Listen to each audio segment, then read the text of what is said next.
My name is Jennifer Murcia, and I'm an associate professor in the Department of Communication at Texas A&M University.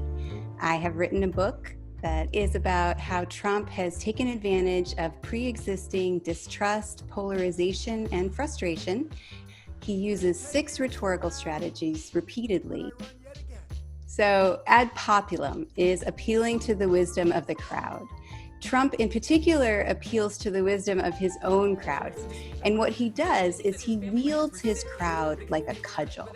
He uses them as a wedge against all of his critics. People sick? And a lot of people love Trump, right? A lot of people love me. Ad baculum is threats of force or intimidation. Trump is constantly threatening to exert force, whether it's over the media, threatening them with libel, or threatening to sue them. If a city or state refuses to take the actions that are necessary to defend the life and property of their residents, then I will deploy the United States military and quickly solve the problem for them. American exceptionalism is usually thought of as America's unique role in the world. America is just different, and because of that, we have certain obligations to the world community, and we are at our best when we live up to those obligations. For Trump, however, American exceptionalism is America winning, plain and simple. And he considers himself to be the best example of American winningness. Here in this clip, you'll see Trump crowing about how America is winning. We're winning all over, despite all evidence to the contrary. When I spoke at this forum 2 years ago, I told you that we had launched the great American comeback. Today, I'm proud to declare that the United States is in the midst of an economic boom, the likes of which the world has never seen before. Paralipsis is one of Trump's favorite rhetorical strategies because it allows him to say 2 things at once, which means that you can't hold him accountable for what he said. Colloquially, paralipsis is, I'm not saying, I'm just saying. I'm not going to say anybody didn't do well, they didn't do well. I refuse to say it's Bobby Knight, but it's Bobby Knight. Now, I won't say it was because of me, but it was. Reification is treating people like objects.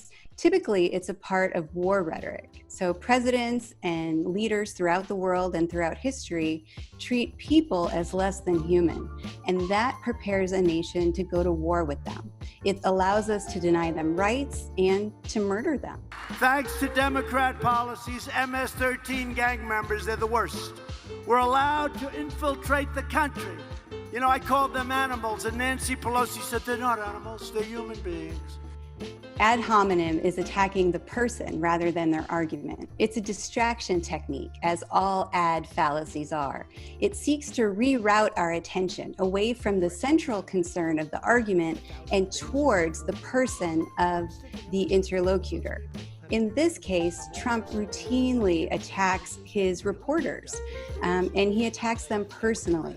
Those are all ways of changing our attention. Saying very positive things about the job the federal government has done, and those people, 40,000 Americans have now died. Those people have been just absolutely excoriated by some of the fake news, like you, your CNN, your fake news. And let me just tell you, they were excoriated by people like you that don't know any better, because you don't have the brains you were born with. So what I mean by he's a post-rhetorical demagogue is that he doesn't use rhetoric to persuade. He doesn't use rhetoric to convince, to give good arguments, to unite the nation. Instead, he uses language as force.